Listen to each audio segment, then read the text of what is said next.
ಬಿಸಿಎಬಿ ಟೈಮ್ಸ್ಗೆ ಸ್ವಾಗತ. ಕರ್ನಾಟಕಕ್ಕಿಂತಲೂ ಕೂಡ ಕಮಲ್ ಹಾಸನ್ ಮುಖ್ಯ ಅಂತ ಹೇಳಿ ತೋರಿಸಿದ್ರು ಫ್ಯಾನ್ಸ್. ಬೆಂಗಳೂರಿನಿಂದ ಹೊಸೂರಿಗೆ ಹೋಗಿ ಥಗ್ ಲೈಫ್ ಸಿನಿಮಾ ವೀಕ್ಷಣೆ. ಕಮಲ್ ಹಾಸನ್ ಅವರ ಥಗ್ ಲೈಫ್ ಸಿನಿಮಾ ನಿನ್ನೆ ಜೂನ್ 5ನೇ ತಾರೀಕಿನಂದು ರಿಲೀಸ್ ಆಗಿದೆ. ಆದರೆ ಕಮಲ್ ಹಾಸನ್ ಅವರು ಸೃಷ್ಟಿಸಿದ ಕನ್ನಡದ ವಿವಾದದ ಕಾರಣಕ್ಕೆ ಕರ್ನಾಟಕದಲ್ಲಿ ರಿಲೀಸ್ ಆಗ್ತಾ ಇಲ್ಲ. ಕಮಲ್ ಹಾಸನ್ ಸಿನಿಮಾವನ್ನ ಕರ್ನಾಟಕದಲ್ಲಿ ರಿಲೀಸ್ ಮಾಡಲೇಬಾರದು ಅಂತ ಹೇಳಿ ಕನ್ನಡ ಪರ ಸಂಘಟನೆಗಳು ಪಟ್ಟು ಹಿಡಿದಿದೆ. ಹಾಗೆ ಕರ್ನಾಟಕ ಚಲನಚಿತ್ರ ವಾಣಿಜ್ಯ ಮಂಡಳಿಯು ಕೂಡ ಇದೇ ನಿರ್ಧಾರವನ್ನ ತೆಗೆದುಕೊಂಡಿದೆ. ಇನ್ನು ಕಮಲ್ ಹಾಸನ್ ಅವರು ಹೈಕೋರ್ಟ್ನ ಮೆಟ್ಟಿಲೇರಿದ್ದಾರೆ. ಆದರೆ ಅಲ್ಲೂ ಕೂಡ ಯಾವುದೇ ಪ್ರಯೋಜನ ಆಗಿಲ್ಲ. ಒಟ್ನಲ್ಲಿ ಕಮಲ್ ಹಾಸನ್ ಥಗ್ ಲೈಫ್ ಸಿನಿಮಾ ಕರ್ನಾಟಕದಲ್ಲಿ ರಿಲೀಸ್ ಆಗಿಲ್ಲ. ಇನ್ನು ಬೆಂಗಳೂರಿನಿಂದ ಹೊಸೂರಿಗೆ ಫ್ಯಾನ್ಸ್ ಗಳು ಪ್ರಯಾಣ ಬೆಳೆಸಿದ್ದಾರೆ.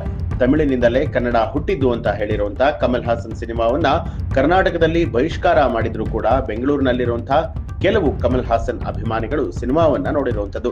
ಹಾಗಂತ ಬೆಂಗಳೂರಿನಲ್ಲಿ ಯಾವುದೇ ಥಿಯೇಟರ್ ಅಲ್ಲೂ ಕೂಡ ಥಗ್ ಲೈಫ್ ಸಿನಿಮಾ ರಿಲೀಸ್ ಆಗಿಲ್ಲ. ಇಲ್ಲಿ ಎಲ್ಲೂ ಕೂಡ ರಿಲೀಸ್ ಆಗದ ಕಾರಣ ಬೆಂಗಳೂರಿನಲ್ಲಿರುವಂತಹ ಅನೇಕ ಅಭಿಮಾನಿಗಳು ತಮಿಳುನಾಡಿನ ಹೊಸೂರಿಗೆ ಹೋಗಿ ಸಿನಿಮಾ ನೋಡಿದ್ದಾರೆ.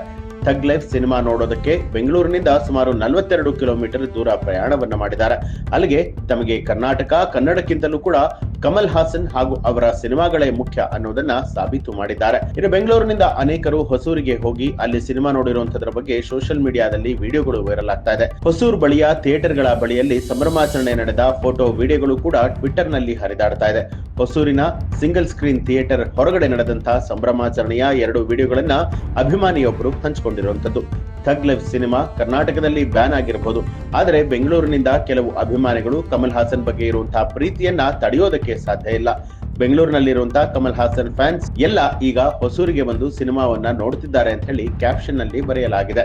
ಒಟ್ಟಾರೆಯಾಗಿ ಕಮಲ್ ಹಾಸನ್ ಅವರು ಕನ್ನಡ ಭಾಷೆಯ ಬಗ್ಗೆ ಅವಹೇಳನ ಮಾಡಿದ್ರು ಕೂಡ ಅವರ ಅಭಿಮಾನಿಗಳು ಸಿನಿಮಾನ ನೋಡ್ಲೇಬೇಕು ಅಂತ ಹೇಳಿ ಫಿಕ್ಸ್ ಆದಂತೆ ಕಾಣ್ತಾ ಇದೆ. ಈ ಒಂದು ಮಾಹಿತಿಗೆ ಸಂಬಂಧಪಟ್ಟ ಹಾಗೆ ನಿಮ್ಗೆ ಏನ್ ಅನ್ಸುತ್ತೆ ಅನ್ನೋದನ್ನ ಕಮೆಂಟ್ ಮಾಡಿ ತಿಳಿಸಿ. ಹಾಗೆ ನೀವು ಇನ್ನೂ ಕೂಡ ನಮ್ಮ ಚಾನಲ್ ಅನ್ನ ಸಬ್ಸ್ಕ್ರೈಬ್ ಮಾಡಿಲ್ಲ ಅನ್ನುವಂಥದ್ದಾದ್ರೆ ಈಗಲೇ ಸಬ್ಸ್ಕ್ರೈಬ್ ಮಾಡಿ, ಬೆಲ್ ಐಕಾನ್ ಒತ್ತಿ.